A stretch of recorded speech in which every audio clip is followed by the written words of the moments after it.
ఈ కొత్త ప్రభుత్వం ఏర్పడ్డ దగ్గర నుంచి ఇప్పటి వరకు సిపిఎస్ మీద మాట్లాడి ఒక స్థాయిలో చర్చ జరిపడానికి అవకాశం అయితే రాలేదు. అది కూడా నేను చెప్తున్నాను, రాలేదు కాబట్టి దాన్ని నేను ఒక నిర్ధారణతో నేను చెప్పలేదు. కానీ ప్రభుత్వానికి మిగతా అంశాలన్నీ పరిశీలించినప్పుడు, వాళ్ళు చేస్తున్న కార్యక్రమాలు చూసినప్పుడు హర్షవర్ధన్ రెడ్డి గారి మాటను కూడా పరిగణలోకి తీసుకోవాల్సిన అవసరం ఉంది. ఆ కోణంలో పరిష్కారం అయితే చాలా సంతోషిస్తాం.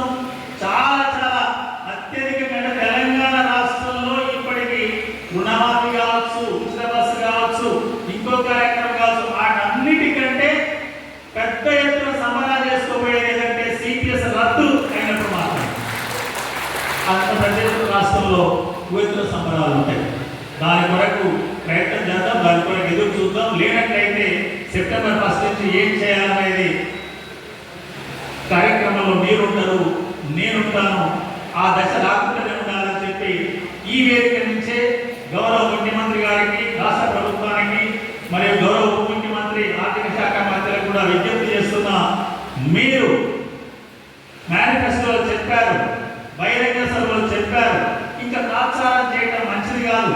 రెండవది, ఇది మీరు రద్దు చేయడం వల్ల తెల్లారి మీ మీద ₹1 బడ్జెట్ కూడా పడదు. అదనంగా మీ ట్రెజరీలోకి అదనపు డబ్బులు మిగిలిపోతాయి. అంటే 10% కట్టేది మిగిలిపోతుంది.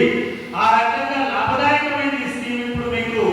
కాబట్టి ఆ రద్దు వెంటనే ప్రకటించాలని చెప్పి మరొకసారి ఈ వేదిక నుంచి కూడా కోరుతున్నా, శాసనం నుంచి కూడా కోరాను. కాబట్టి ఆ పద్ధతిలో ముందుకెళ్దాం. నోటిఫికేషన్ 1/9/2004 కంటే ముందు వచ్చింది కాబట్టి కేంద్ర ప్రభుత్వం అటువంటి వాళ్లకు పాత పెన్షన్ వర్తింపజేసింది కాబట్టి ఆ కేంద్ర ప్రభుత్వం మెమో ప్రకారం మా 2003 డిఎస్సి 2002లో కొద్దిమంది ఉన్నారు, కొంతమంది ఉద్యోగాల్లో కూడా రకరకాలుగా చేరారు. వీళ్ళ వరకు జీవో ఇప్పారని ఇక్కడనే రాగానే అడిగింది. నేను చాలా స్పష్టంగా చెప్పాను, తమ్ముడు సిపిఎస్ రద్దు మీద మనం పోరాటం చేస్తున్న క్రమంలో ప్రభుత్వం రకరకాల చర్చ జరిగేటప్పుడు ఇటువంటి చిన్న చిన్నవి ఇది ఉంది, ఇది కూడా చేయలేదు అని అడిగినప్పుడు అటువంటి బయటకు వస్తాయి తప్ప 2004 సెప్టెంబర్ 1 కంటే ముందు నోటిఫికేషన్లోనే మనం ప్రధాన సమస్యగా తీసుకుపోతే అసలు సమస్య సిపిఎస్ రద్దు అనేది పక్కకు పోతే అది కాదు మన విధానం అని చెప్పడం జరిగింది. తర్వాత దాంతోపాటు చనిపోయిన వాళ్ళు కానీ ఉపేంద్ర మరొకసారి అంటున్నాను, ఎద్దు ఉపేంద్ర గారికి జోహార్లు అర్పిస్తున్నాను.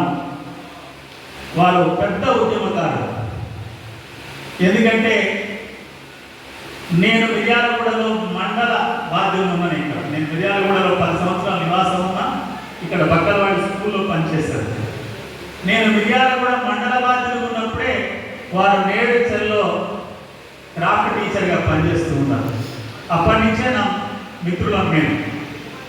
సిపిఎస్ ఉద్యమం ప్రారంభమైనాక, సిపిఎస్ సంఘం ప్రారంభమైనాక ఆ సంఘంలో ఎట్లా పాల్గొన్నాడో వారు యూటీఎఫ్ ఐక్య ఉపాధ్యాయ ఫెడరేషన్లో వారు అపాయింట్ అయిన కానించి చనిపోయేంత వరకు కూడా అదే తెగువతోని, అదే మక్కువతోని, అదే పద్ధతిలో పనిచేస్తూ వచ్చారు.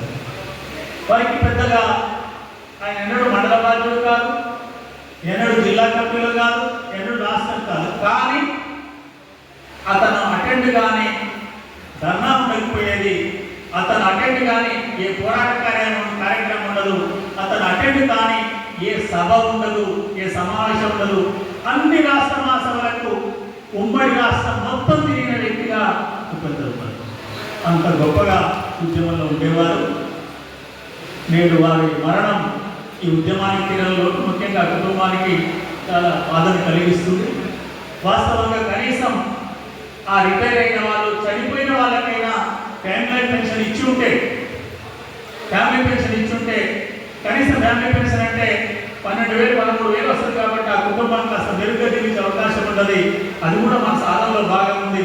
కానీ మన అందరి కర్తవ్యం మాత్రం సిపిఎస్ అంతం, సిపిఎస్ రద్దు, ఓపీఎస్ అమలే మనందరి అంతం పక్కగా ఉండాలి. అప్పుడు ఈ చిన్నవన్నీ కూడా అందులో పరిష్కారం అయిపోతాయి.